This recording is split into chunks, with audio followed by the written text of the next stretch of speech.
తలకోనకు వెళ్ళాలనుకునే వాళ్ళు తిరుపతి బస్టాండ్ నుంచి వెళ్ళొచ్చు. తిరుపతి నుంచి తలకోనకు ఉదయం 7:30, మధ్యాహ్నం 2:30, సాయంత్రం 7:30 వరకు మాత్రమే బస్సులు కలవు.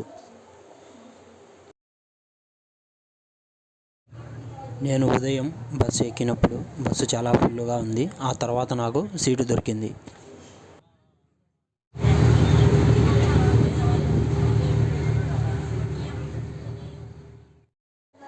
తలకోనకు వెళ్ళే దారి మొత్తం ఎంతో ఆహ్లాదకరంగా ఉంటుంది. తలకోనకు వెళ్ళే దారిలో ఓ గ్రామంలోని ప్రజలు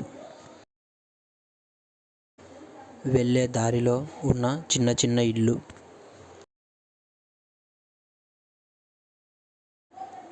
ఎంతో ఆహ్లాదకరమైన వాతావరణం.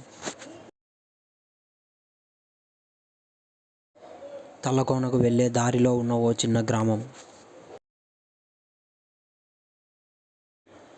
తలకోన దారి మొత్తం ఎంతో అందమైన ప్రకృతి. తలకోన దగ్గరికి వచ్చేసరికి బస్సు మొత్తం ఖాళీ అయింది. ఇది తలకోన ఎంట్రన్స్లో ఉన్న మెయిన్ ఆర్చ్. ఇది తలకోనలో ఉన్న ఆలయం. దీన్ని పగలగొట్టి మళ్ళీ నిర్మిస్తున్నారు. ప్రస్తుతం స్వామివారిని ఈ చిన్న గుడిలో ఉంచారు. ప్రస్తుతం భక్తులు ఈ గుడిలో దర్శనం చేసుకుంటున్నారు.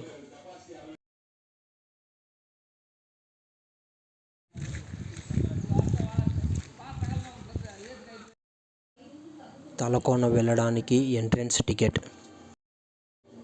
తలకోనలోకి ప్రవేశించడానికి గల మెయిన్ ఎంట్రన్స్. తలకోన అడవిలో 1 కిలోమీటర్ మేర నడవాలి. బైకు, కారు ఉన్నవాళ్ళు వెళ్ళవచ్చు.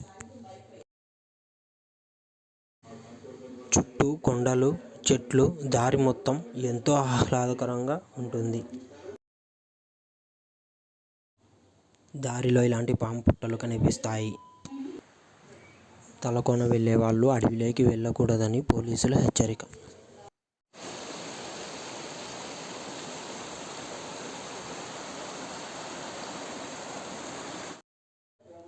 వెళ్ళే దారిలో ఒక చిన్న జలపాతం.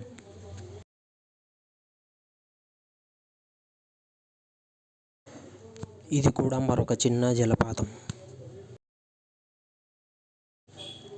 ఇక్కడ లోతు చాలా తక్కువగా ఉంటుంది. ఎవరైనా కాసేపు ఆడుకోవచ్చు.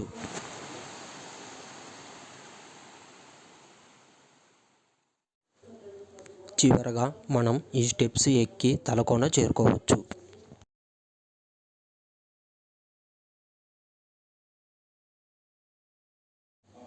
ఇదే తలకోనలో ఉన్న మెయిన్ వాటర్ ఫాల్స్. నేను ఉదయమే వెళ్ళడం వలన పర్యాటకులు చాలా తక్కువగా ఉన్నారు.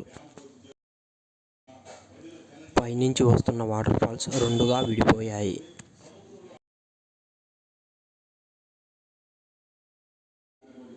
ఇది ఒక చిన్న వాటర్ ఫాల్. ఇది మెయిన్ వాటర్ ఫాల్. ఇదే పైనుంచి పడుతున్న తలకోన అత్యంత సుందరమైన వాటర్ ఫాల్స్.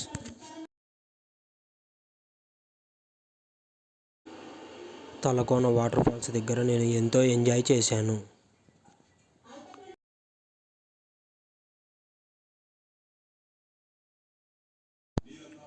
ఎవరైనా నీటిలో దిగాలనుకుంటే లోతు తక్కువ దగ్గర దిగచ్చు.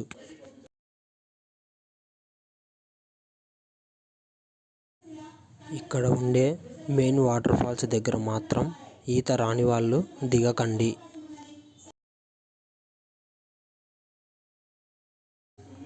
నాకు ఈత కొద్దిగా వచ్చు. ఇక్కడ ఈత కొట్టే ప్రయత్నంలో నేను మునిగిపోయాను. అదృష్టవశాత్తు కింద ఒక బండరాయి మీద కాలు మోపి ప్రాణాలు దక్కించుకోగలిగాను.